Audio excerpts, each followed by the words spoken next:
मैं शौहर के साथ दुबई घूमने गई तो लगातार 3 दिन तक हम करने के बाद चौथे दिन शौहर ने तलाक दे दी और फिर घर से भगा दिया। सुनसान सड़क पर बैठी हुई थी कि एक अरबी आया और मुझे यूं सड़क पर अकेला देखकर अपने घर ले गया। फिर उसने मुझे बेड पर लिटाकर मेरा नाम महाम है, मैं एक खाते पीते घराने से ताल्लुक रखती हूँ। मैंने एमए इंग्लिश किया हुआ था। मैं पढ़ाई की बहुत शौकीन थी, लेकिन जवानी की दहलीज पे कदम रखते ही अम्मा अब्बा ने मेरी शादी करने का फैसला किया और मुझे जॉब करने की इजाजत ना दी। इन्हीं दिनों एक रिश्ता मेरे लिए आया और वो लड़का दुबई रहता था। इस रिश्ते में अम्मा अब्बा को कोई खोट नजर नहीं आया, इसलिए उन्होंने मेरी शादी आसिफ से कर दी। शादी से पहले सब यही कहते थे कि तुम्हें आसिफ बहुत खुश रखेगा, अच्छा कमाता है और सुलझा हुआ भी है। उसकी बातों से यही लगता है कि तुम पर जान निछावर करता है। फिर ये भी तो देखो कि आसिफ की वादा किस तरह से तुम्हारे बारे सदके जाती है। जब भी घर चक्कर लगाती है तुम्हें अपने पास से उठने भी नहीं देती। तुम बिला शिपा एक खुशकिस्मत लड़की हो जो तुम्हें आसिफ जैसा लड़का मिला। मैं ये सब बातें सुनकर खुश हो जाया करती थी। मैंने आसिफ की तस्वीर देखी थी तो दिलो जान से उस पर फिदा हो गई थी। वो दुबई में रहता था। सुनने में यही आया था कि वो दुबई में बहुत अच्छी जॉब करता है। मेरे वालिदैन इस रिश्ते से राजी थे। मैंने भी हामी भर दी और यूं मेरी शादी आसिफ से हो गई। वो 1 महीना पाकिस्तान में ही रहे थे। आसिफ ने मेरा बहुत ख्याल रखा। हमने जिस कदर मुमकिन था साथ वक्त गुजारा। फिर आसिफ वापस दुबई चला गया था। उसकी वालदा और छोटी बहन शाहिदा ने मेरी दिलजोई करने की कोशिश की थी और 2 महीने साथ रहने के बाद ही मेरा वीसा भी आ गया था और यूं हम तीनों दुबई चले गए थे। आसिफ हमें एयरपोर्ट पर रिसीव करने आया था। वो बहुत खुश दिखाई दे रहा था। आसिफ ने मुझे बताया कि उसने किस तरह से गिन गिन कर दिन गुजारे थे। उसने मुझसे वादा किया था कि वो मेरी जिंदगी को खुशियों से भर देगा, मुझे दुबई की सैर कराएगा। हम दोनों मियाँ बीवी एक दूसरे की संगत में खुश थे। मैं घर का काम करती तो मेरी सास और नंद मेरा हाथ थाम कर मोहब्बत से कहती कि अभी आपके दिन एंजॉय करने के हैं, आप खुद पर जिम्मेदारियां मत डालें। मैं उनकी बातें सुनकर मसरूर हो जाती थी। सबने ठीक ही तो कहा था कि मैं बहुत खुश नसीब हूँ जो मुझे ऐसे लोग मिले हैं। मैंने फकत 4 दिन में ही इस बात का अंदाजा लगा लिया, क्योंकि मेरे ससुराल में दुनिया की हर सहूलत मौजूद है। दुबई जैसे महंगे मुल्क में भी ये लोग जिंदगी के हर ऐश से मुस्तफीद हो रहे थे। रात हुई, मेरे शौहर ने मुझसे कहा कि अच्छी तरह से तैयार हो जाओ, हम दोनों डिनर पर जाएंगे। मैं खुशी खुशी तैयार हो गई। आसिफ ने मेरी तारीफ में जमीन और आसमान एक कर दिया था। हम दोनों एक दूसरे के साथ मुकम्मल लग रहे थे। मुझे ये जिंदगी बहुत हसीन लग रही थी, मगर मुझे कहाँ मालूम था कि ये सब आरज़ी है। ये तो सुख का थोड़ा सा मजा है, इसके बाद आजमाइशों के पहाड़ मुझ पर टूट पड़ेंगे। मैं और आसिफ घर वापस आ गए थे। फिर हम दोनों ने शादी की फिल्म देखी। सारी रात हम दोनों एक दूसरे से बातें करते रहे, एक दूसरे की कंपनी इंजॉय करते रहे। सुबह के वक्त मेरी आंख लग गई थी। दोपहर 3 बजे के करीब मैं नींद से बेदार हुई तो फ्रेश होकर कमरे से बाहर आ गई थी। मेरा शौहर और सास लॉन्च में ही बैठे हुए थे। दोनों के चेहरे के तासुरात सख्त थे। मैं बोली, आसिफ आप कब उठे? आसिफ ने मेरी जानिब घूर कर देखा था और उठकर मेरे पास आ गए। आसिफ के चेहरे से ऐसा लग रहा था जैसे वो मुझसे सख्त खफा हो। और फिर देखते ही देखते आसिफ ने मुझे एक के बाद देकर 3 तलाकें दे दी थी। मैं बिल्कुल हैरान थी, मुंह से कोई लफ्ज ही नहीं निकला था। मैं तो अपना कसूर भी पूछ नहीं पाई थी कि आसिफ कहने लगा, अभी और इसी वक्त मेरे घर से निकल जाओ। मैंने शिकवा को निगाहों से अपनी सास की जानिब देखा था कि वो अपने बेटे से कुछ तो कहें, उसे ऐसा कदम उठाने से रोके, मगर उसने भी मुझसे नजरें फेर ली थी और मुझे इस तरह नजरअंदाज कर दिया था जैसे मैं कोई वजूद नहीं रखती थी। मैं शशदा सी रह गई थी, जिस्म बेहिस व हरकत हो चुका था। तब आसिफ ने मेरा हाथ पकड़ा और मुझे अपने घर से धक्के देकर निकाल दिया था। मैं फटी फटी निगाहों से अपने मुंह पर बंद होते दरवाजे को देखती रह गई थी। मेरे ख्वाबों का शीश महल एक ही झटके से टूटकर गिर पड़ा था। मैं परदेश में बेयारो मददगार हो गई थी। मेरे पास तो कोई ठिकाना भी नहीं था जहां मैं जा सकती। मैं थर थर कांपने लगी थी। खुद को संभालने के लिए यूं ही सड़क पर चलती जा रही थी। जब मैं बहुत दूर पहुंच गई तो एक बेंच पर बैठकर फूट फूट कर रोने लगी थी। तब मुझे किसी मर्द की आवाज सुनाई दी थी। क्या हुआ है आपको? ये मर्द मेरे साथ इंग्लिश में मुखातिब था। मैंने सर उठाकर देखा तो मेरे सामने कर्बी खड़ा था, जिसके चेहरे पर परेशानी ही परेशानी थी। यह तो शुक्र है कि मैं पढ़ी लिखी थी और इंग्लिश में बात करने में महारत रखती थी। मैंने उसे अपना मसला बता दिया तो कहने लगा कि तुम किसी को जानती हो या रहने के लिए तुम्हारे पास कोई ठिकाना है? मैंने नफी में सर हिला दिया और बोली, मैं यहाँ किसी को नहीं जानती। मैं तो यहाँ 5 दिन पहले ही आई थी। शौहर के साथ अच्छा वक्त गुजर रहा था, मगर न जाने उससे क्या हो गया कि उसने मुझे तलाक दे दी। वो अरबी कहने लगा, आज अगर तुम मेरे घर चलना चाहती हो तो मैं तुम्हें अपने साथ ले चलता हूँ। घर में मेरी बीमार माँ है, तुम उसकी खिदमत करना, मैं तुम्हें तनख्वाह भी दूंगा। यूं तुम अपने पैसों से टिकट खरीद कर वापस अपने वतन भी जा सकोगी।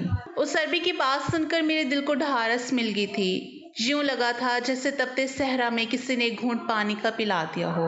मैंने उस आदमी से कहा कि मुझे ये ऑफर कबूल है। वो मुझे अपनी गाड़ी में बिठाकर साथ ले गया था। उसका घर बहुत खूबसूरत था। घर में पड़ी एक एक चीज से यही जाहिर हो रहा था कि वो बहुत ही अमीर शख्स है।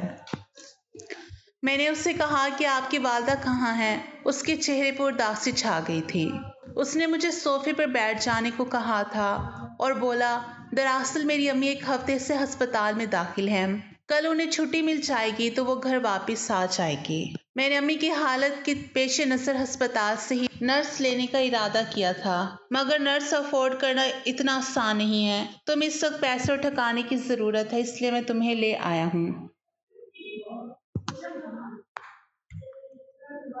मैंने वैसे भी सुन रखा है कि पाकिस्तानी लड़कियां घर के कामों में तेज होती हैं। मैंने सर हिला दी और बोली, तुम्हारी वालदा कहाँ है? वो बोला, मेरी अम्मी को कल अस्पताल से डिस्चार्ज कर दिया जाएगा। उस अरबी की बात सुनकर तो मैं बहुत ज्यादा मुतमईन नहीं हुई थी। ऐसा लग रहा था जैसे मैं बहुत बड़ी मुसीबत में फंस चुकी हूँ। मैं बोली, मैं इस घर में आपके साथ नहीं रह सकती। वो अरबी कहने लगा कि तुम इस बात की फिक्र ना करो, मैं यहाँ रहूंगा नहीं। दरअसल मेरे बहुत से काम है। मैं अपनी वालदा के आने से पहले पहले सब कुछ निपटा लेना चाहता हूँ। आज मेरा सारा दिन मसरूफ रहेगा।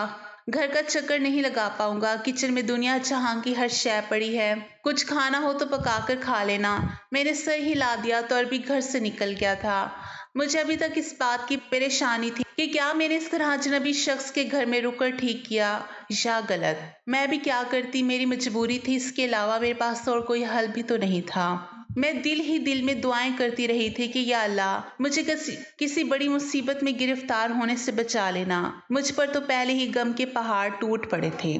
सारी रात यूं ही दुआएं करते हुए गुजर गई थी। ये तो अल्लाह का लाख लाख शुक्र था कि वो अरबी दोबारा घर नहीं आया था। अगले दिन सुबह ही लौट कर आया था। साथ उसकी व्हील चेयर पर उसकी वालदा भी थी। उस अरबी की वालदा ने मुझे देखते ही चेहरे पर कपड़ा डाल लिया था। न जाने उन्होंने मुझसे पर्दा क्यों किया था, या फिर वो हमेशा से ही पर्दा करती थी। इस बात ने मुझे कुछ परेशान कर दिया था। खैर, मैंने खुद को तसल्ली दी कि वो बीमार खातून है, शायद इसी वजह से उन्होंने ऐसा किया होगा। मुझे इस बात की खुशी थी कि अरबी की बात सच साबित हो गई थी। उसकी वालदा सच में बीमार थी। उस आदमी ने मेरे साथ किसी किस्म का कोई धोखा नहीं किया था। वो अपनी अम्मी को कमरे में छोड़ आया और मेरे पास आकर कहने लगा, मुझे अपनी माँ से बहुत मोहब्बत है। मैं छोटा सा था जब मेरे अब्बू का इंतकाल हो गया था। तब से अम्मी ने मेरे बाप का भी किरदार अदा किया और माँ का भी।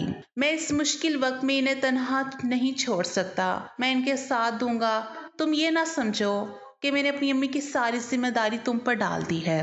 दरअसल तुम्हें सिर्फ चंद घंटे ही इनका ख्याल रखना पड़ेगा। तुम सुबह 9 बजे से शाम 7 बजे तक इनका ख्याल रखोगी। उसके बाद मैं घर आ जाया करूंगा और सारी जिम्मेदारी मुझ पर होगी। मैं उस अरबी की बात सुनकर खुश हो गई थी। मैंने अरबी की वादा का ख्याल रखना शुरू कर दिया था। मुझे इस काम में बिल्कुल भी दिक्कत महसूस नहीं होती थी क्योंकि मेरी ड्यूटी फकत इतनी सी थी कि मैंने खाना ले जाकर कमरे में रख देना होता था। चूंकि वो मुझसे पर्दा करती थी इसलिए मेरे हाथ से खाना भी नहीं खा सकती थी। वो मुझे बाहर जाने का इशारा कर दिया करती थी। आधे घंटे बाद मैं खुद ही दरवाजे की दस्तक देकर बर्तन उठाकर ले जाती थी। मैं उनको दवाइयां भी ऐसे ही दिया करती थी। मालकिन की जिम्मेदारी तो मुझ पर ज्यादा नहीं थी, बस घर के कामों में ही सारा दिन मसरूफ रहती थी। सफाइयां वगैरह भी मेरे जिम्मे थी और खाना बनाना भी। मैं खुद को ज़हनी तौर पर भी मसरूफ रखने की कोशिश किया करती थी, मगर मेरे लिए नामुमकिन था। रह रह कर मुझे घर की बहुत याद सताती। मैं किचन में काम करती हुई रोती चली जाती थी। मुझे मेरे वालिदैन बहुत याद आते थे। मैं अम्मी की गोद में सर रख कर रोना चाहती थी। उनसे ये सब कहना चाहती थी कि मुझे मेरे शौहर ने छोड़ दिया, वो भी वजह बताए बगैर। उसने मुझ पर जरा तरस नहीं खाया और मुझे परदेश में बेघर कर दिया था। मेरे पास रहने का कोई ठिकाना भी नहीं था। उस वक्त उस अरबी ने मुझे सहारा दिया था। अगर ये भी मुझे ना मिलता तो मेरा क्या होता। ना जाने मैं कैसे लोगों के हाथ लग जाती। मुझे इल्म नहीं था कि कब मेरी जिंदगी में वो दिन आना था जब मैं अपने वालिदैन से मिल पाती। तब तक तो मुझे इंतजार के कठिन मरहले से गुजरना था। मैं अपने वालिदैन को फोन करके सारी सूरत हाल से आगाह करना चाहती थी, मगर मैं उन्हें तकलीफ नहीं देना चाहती थी। अगर मेरी अम्मी को पता चल जाता कि मैं इस वक्त किस तरह दुबई में फंसी हुई हूँ तो उनकी रातों की नींद तक उड़ जाती। मैंने उनसे कोई राब्ता तक नहीं किया था। एक दिन बहुत उदास थी तो सोचा कि अपनी बहन से राब्ता करती हूँ। मैंने घर में पड़ा PTCL उठाया तो पता चला कि वो तो काम ही नहीं करता। मैं बहुत उदास हो गई थी। तब मेरे जहन में चौकीदार का ख्याल आया था। मैंने सोचा कि इसकी मोबाइल से घर राब्ता कर लेती हूँ। मैं चौकीदार के पास गई और बड़ी मुश्किल से उसे अपनी ये बात समझाने के काबिल हुई थी कि मुझे तुम्हारा मोबाइल चाहिए, मैं घर राब्ता करना चाहती हूँ। मेरी बात सुनकर उस चौकीदार ने साफ साफ इनकार कर दिया था और बोला मेरे मोबाइल में पैसे नहीं है। मुझे मायूसी हुई थी, मगर मैं आज हिम्मत नहीं हारना चाहती थी। आज मैं किसी अपने मेहरबान से बात किए बगैर नहीं रह सकती थी। दिल पर जमे गुबार को हल्का कर लेना चाहती थी। मैंने चौकीदार से कहा कि तुम मुझे किसी मॉल का बता दो, मैं खुद ही बाहर चली जाऊंगी। मेरी बात सुनकर वो अरबी हंस दिया और बोला नामुमकिन है, मालिक ने तो सख्ती से मना किया है कि मैं आपको घर से ना जाने दूं। आप ना तो किसी को फोन कॉल कर सकती हैं और ना ही बाहर जा सकती हैं। ये बात सुनकर तो दिल ही बैठ गया था। क्या इस अरबी ने मुझे अपने घर में नजर बंद कर लिया था? मैं तो ये सब सोचकर ही थर थर कांपने लगी थी। क्या घर वापस जाना फकत मेरा ये ख्वाब था? क्या मैं यहाँ परदेश में ही मर जाऊंगी? अब मुझे सरबी का बेसब्री से इंतजार था। मैं उससे दो टोक बात करना चाहती थी। शाम में जब वो अरबी आया तो मैं कदरे गुस्से से बोली कि मैं तुम्हारी जागीर नहीं हूँ, फकत एक मुलाजमा हूँ जो अपनी मर्जी से कहीं भी आने जाने का हक रखती हूँ। फोन पर अपने घर वालों से राब्ता करूंगी। तुमने क्या सोचकर मुझ पर इस कदर पाबंदियां लगाई हैं? मुझे तो इस मुतालिक कुछ इल्म नहीं था। आज तुम्हारे चौकीदार से इल्म हुआ है कि तुमने तो मुझे अपने घर में नजर बंद किया हुआ है।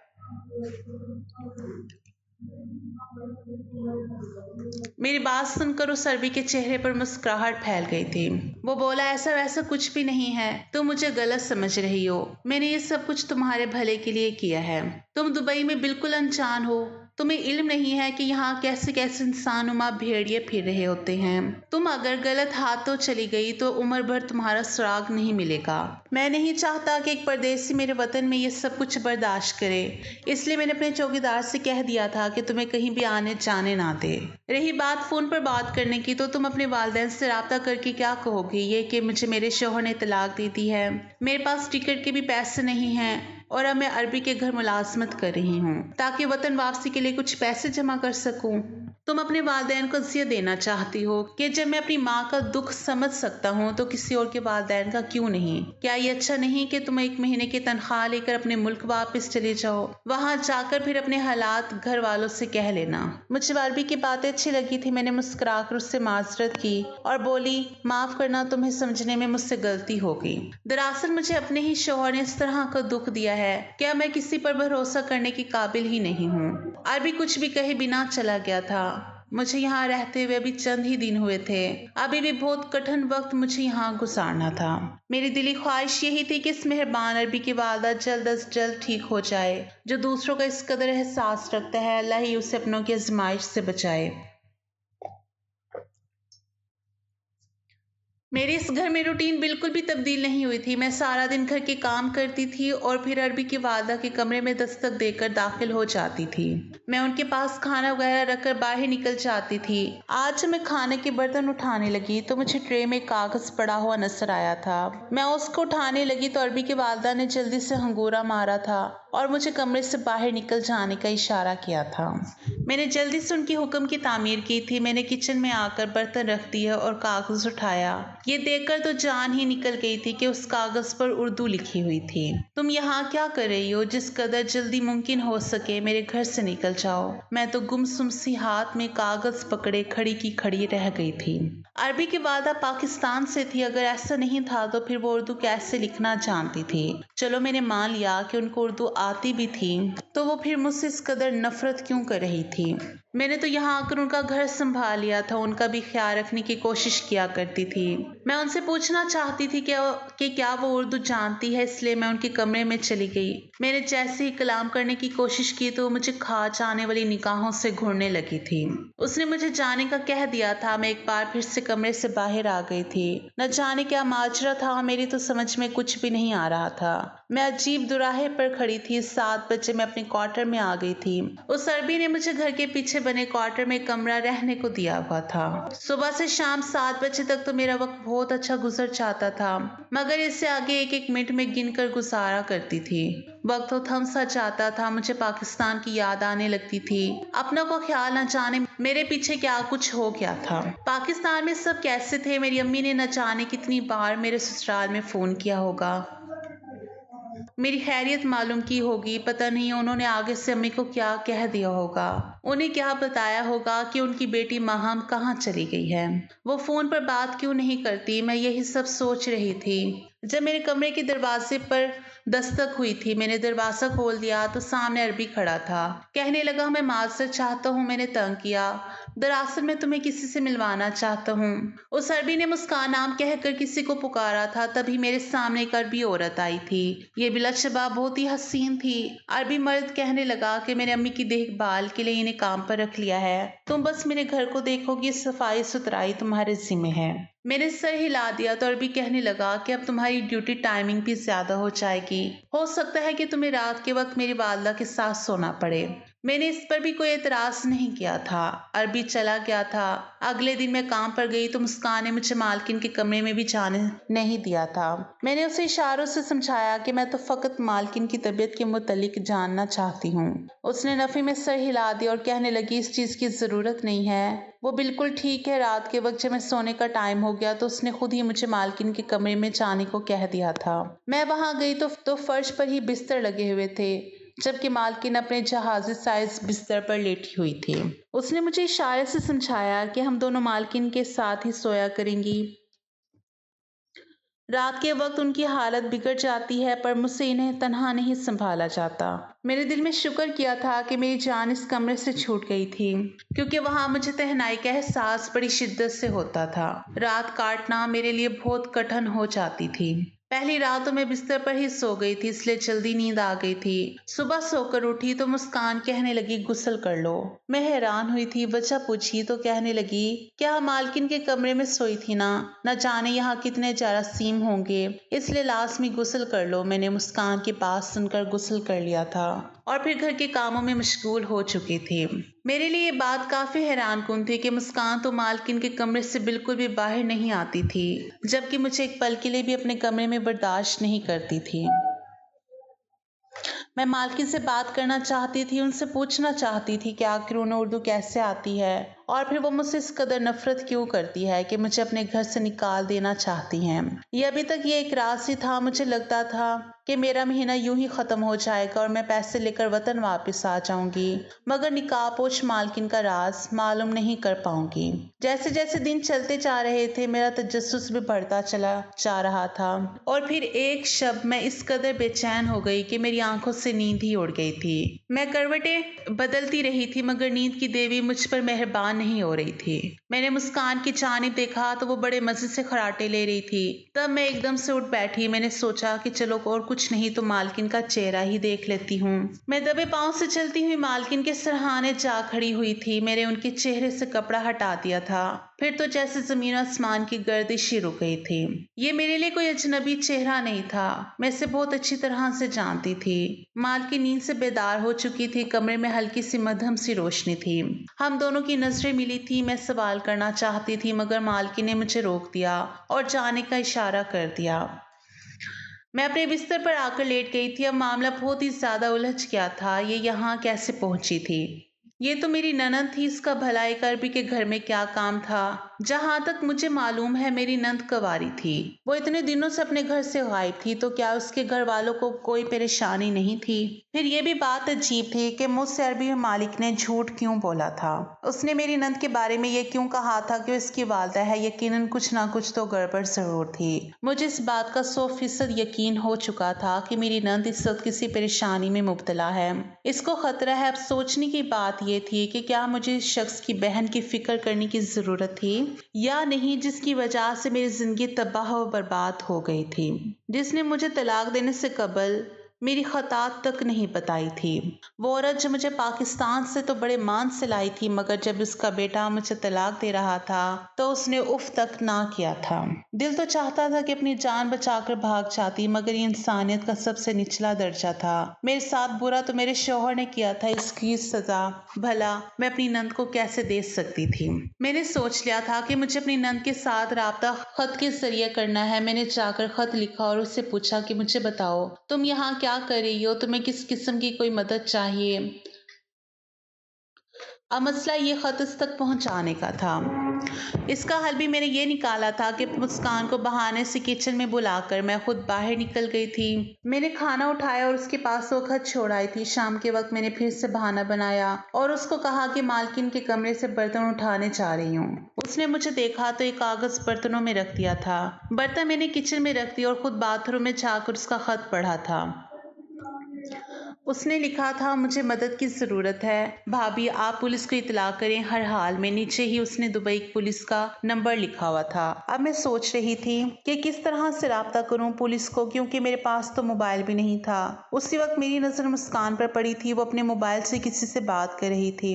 میرے لبوں پر مسکراہٹ پھیل گئی تھی۔ وہ عورت جو عربی نے میرے پہرے کے لیے رکھی تھی وہی انجانے میں میرے کام آ رہی تھی۔ جیسے ہی وہ شاہدہ کے کمرے میں گئی، میں نے اس کا موبائل اٹھایا اور باتھ روم میں جا کر پولیس کو سارے حالات سے آگاہ کر دیا تھا۔ پولیس نے مجھے چند تدابیریں بتائی تھی اور کہا تھا کہ ہم بس پہنچنے ہی والے ہیں۔ کچھ ہی دیر میں عربی بھی گھر آ گیا تھا۔ میں بھاگتی ہوئی ان کے پاس آئی اور بولی کہ ہمارے گیسٹ روم میں سانپ آ گیا ہے۔ عربی بہت گھبرا گیا اور وہ اور مسکان جلدی سے گیسٹ روم میں چلے گئے تھے۔ جیسے ہی وہ کمرے میں داخل ہوئے، میں نے انہیں باہر سے لاک کر دیا تھا۔ ایسا کرنے کو مجھے پولیس نے بولا تھا تاکہ وہ عربی ہمیں کوئی نقصان نہ پہنچا سکے۔ عربی غصہ ہو رہا تھا، وہ دروازے کو اس طرح سے پیٹ رہا تھا کہ مجھے یہی لگ رہا تھا کہ وہ ابھی دروازہ توڑ کر باہر آ جائے گا۔ خیر اتنی دیر میں پولیس آ گئی تھی چوکیدار کو تو انہوں نے پہلے ہی ہتھکڑی لگا دی تھی۔ پھر عربی اور مسکان کو بھی گرفتار کر لیا تھا، جبکہ مجھے اور شاہدہ کو بیان دینے کے لیے ساتھ لے گئے تھے۔ ادھر جا کر اس نے بتایا کہ میں اور یہ عربی لڑکا آپس میں محبت کرتے تھے۔ یہ میرا رشتہ لے کر گھر آیا مگر بھائی نے انکار کر دیا۔ پھر بھائی کی شادی ہوگی اور وہ اپنی بیوی کو گھر لے آئے۔ بھائی ہر وقت اپنی بیوی میں ہی مصروف رہتے تھے، اس لیے مجھے لگا تھا کہ اپنی محبت کو پانے کا اس سے اچھا موقع مجھے پھر کبھی نہیں ملے گا، اس لیے میں گھر سے بھاگ گئی تھی۔